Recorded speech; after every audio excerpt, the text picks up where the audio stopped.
आज का टॉपिक है अवध और ब्रिटिश शासन का विस्तार।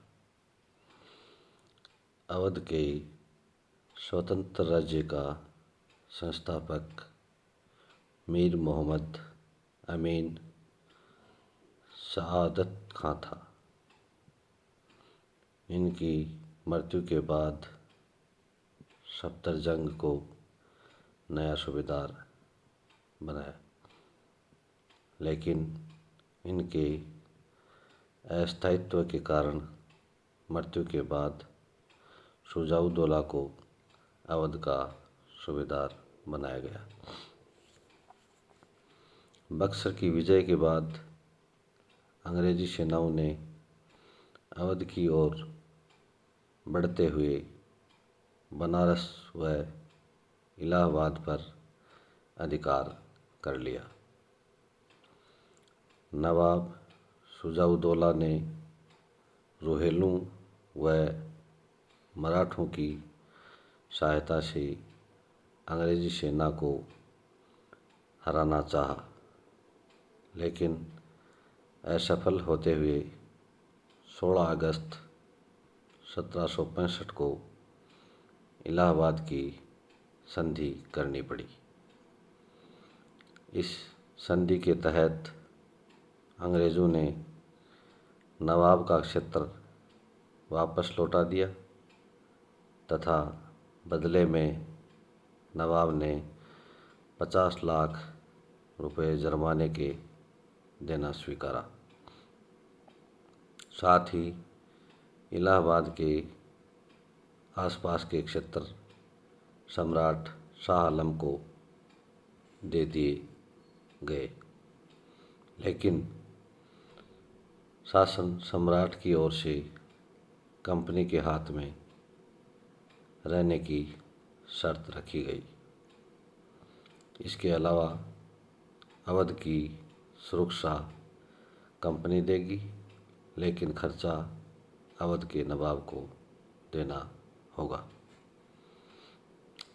इस प्रकार बंगाल, अवध तथा सम्राट शाह आलम पर वास्तविक प्रभाव अंग्रेज़ों का स्थापित हो गया। 1768 की संधि के तहत अवध की सेना की अधिकतम संख्या 35,000 निर्धारित कर दी गई, जो कड़ा व इलाहाबाद क्षेत्र 1765 की संधि के तहत शाह आलम को दिए गए, वो वापस लेकर नवाब को 1773 की बनारस की संधि के तहत दे दिए तथा बदले में 50 लाख रुपए कंपनी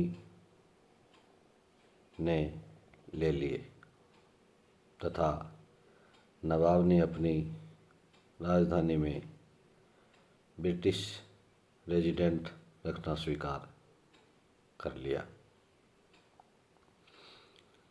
शुजाउद्दौला की मृत्यु के बाद इसके पुत्र आसफुद्दौला ने अंग्रेज़ों के साथ 22 मई 1775 की फैजाबाद की संधि कर ली। इस संधि के तहत कंपनी ने अवध की सुरक्षा की गारंटी ली, बदले में सेना का खर्चा देना स्वीकारा तथा नवाब ने बनारस, गाजीपुर तथा चुनार के जिले स्थायी रूप से कंपनी को दे दिए। तत्कालीन गवर्नर जनरल वारेन हेस्टिंग्स ने नवाब पर दबाव डालकर अवध की बेगमों से काफ़ी मात्रा में धन संपत्ति प्राप्त कर ली। इसके साथ ही ब्रिटिश सेना के बोझ से नवाब की स्थिति खराब होती गई। आखिर में इससे परेशान होकर नए आए गवर्नर जनरल कॉर्नवालिस को नवाब ने सेना हटा लेने की इच्छा व्यक्त की, जिसको जनरल ने स्वीकार करते हुए 50 लाख रुपए लेने की घोषणा की। इससे नवाब को थोड़ी राहत मिली। आसफुद्दौला की मृत्यु पर इसका पुत्र वजीर अली व बाद में सादत अली नवाब बनकर फरवरी 1798 में नई संधि की। नवाब सादत अली ने 76 लाख रुपए देने स्वीकार किए तथा बदले में सुरक्षा की गारंटी कंपनी ने दी।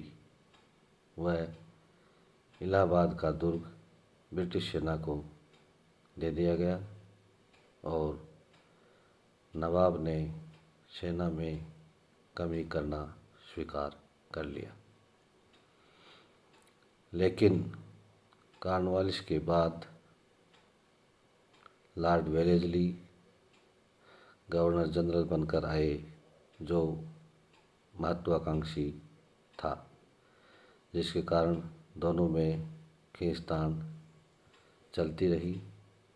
परिणाम स्वरूप 10 नवंबर 1801 में सादत अली ने कंपनी से संधि कर ली, जिसके तहत 1 करोड़ आय के क्षेत्र नवाब ने कंपनी को सौंप दिए।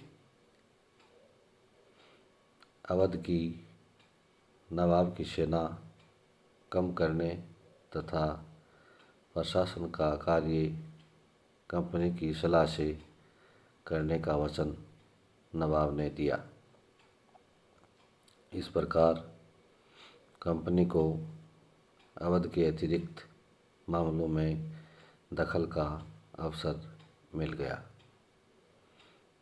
1848 में लॉर्ड डलहौजी भारत आए, जो साम्राज्यवादी गवर्नर थे।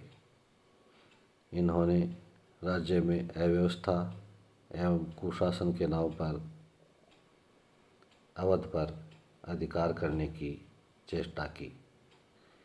इसके तहत नई संधि के अनुसार कंपनी को अवध का संपूर्ण प्रशासन सौंप दिया।